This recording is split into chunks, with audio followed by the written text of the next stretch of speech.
प्रिय छात्रों, प्रश्नावली 7.1 का क्वेश्चन नंबर 6 का सेकंड पार्ट देखिए। ये बिल्कुल उसी तरह से होगा जैसे हमने फर्स्ट पार्ट किया था। देखिए, जो दिए गए बिंदु हैं हमारे, माना दिए गए बिंदु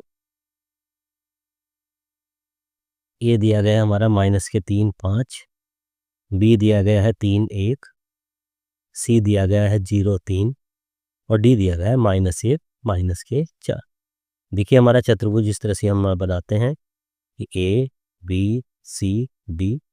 ए भी निकालना है, बी सी निकालना है, सी डी निकालना है, डी ए निकालना है, साथ में ये बीच वाले हमारे दो विकल्प भी निकालने हैं, ए सी और डी डी। तो चलिए, सबसे पहले हम ए बी का मान निकालते हैं।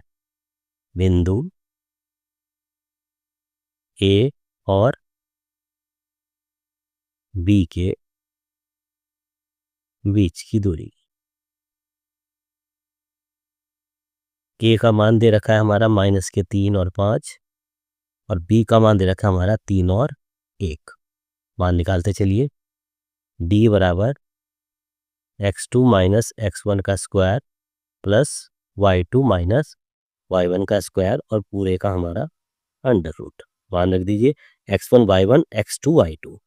x2 का मान ये हमारा 3 माइनस x1 का मान -3 और माइनस माइनस +3 प्लस y2 का मान है हमारा 1 माइनस y1 का मान है हमारा 5 पूरे का स्क्वायर और पूरे का वर्ग।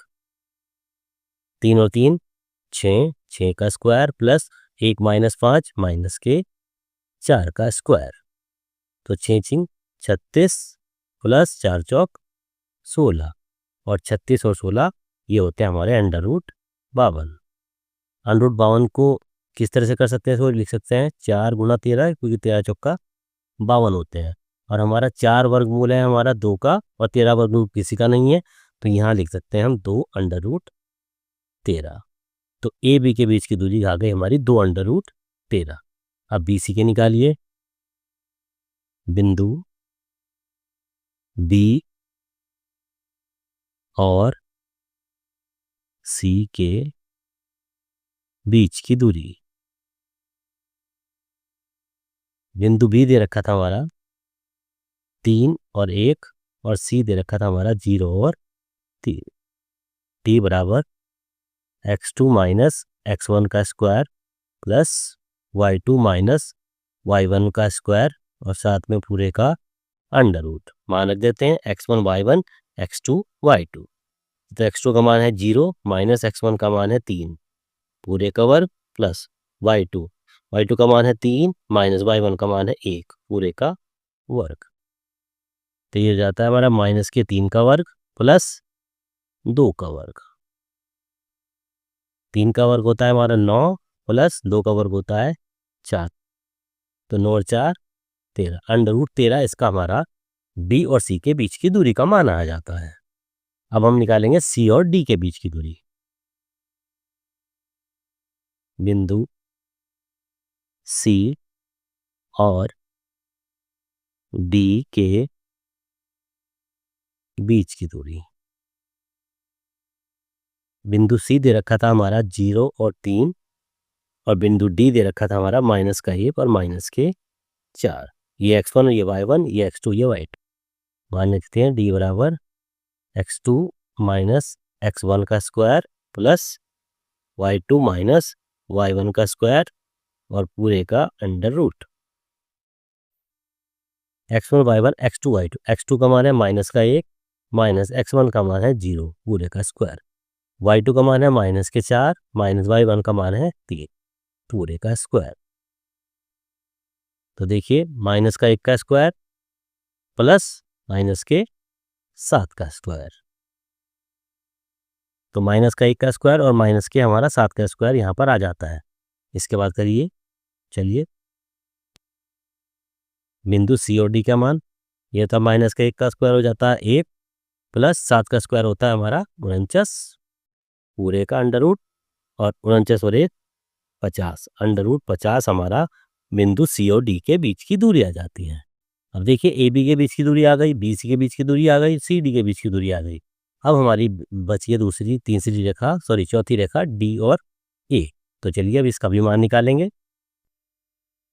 देखो बच्चे, जब हम डी और ए के बीच की दूरी निकालते हैं तो पहले डी बिंदु लिखते हैं, फिर ए का बिंदु रखते हैं, फॉर्मूला लगाते हैं डी बराबर x2 माइनस x1 का square plus y2 minus y1 का स्क्वायर पूरे का अंडर रूट। यहाँ मान रखने के बाद हम देखते हैं डी और ए के बीच की दूरी का मान हमारा अंडर रूट 85 आ जाता है।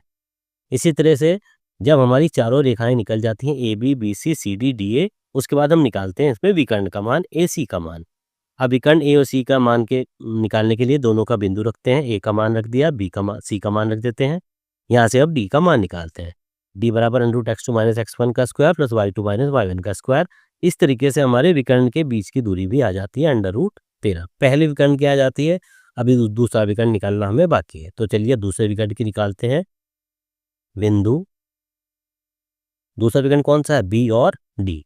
बिंदु बी और डी के बीच की दूरी,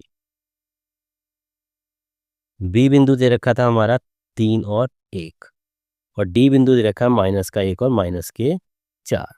तो ये x1 ये y1 ये x2 ये y2। फॉर्मूला लगाइए, डी बराबर under root x2 minus x1 का square plus y2 minus y1 का स्क्वायर और पूरे का अंडर रूट।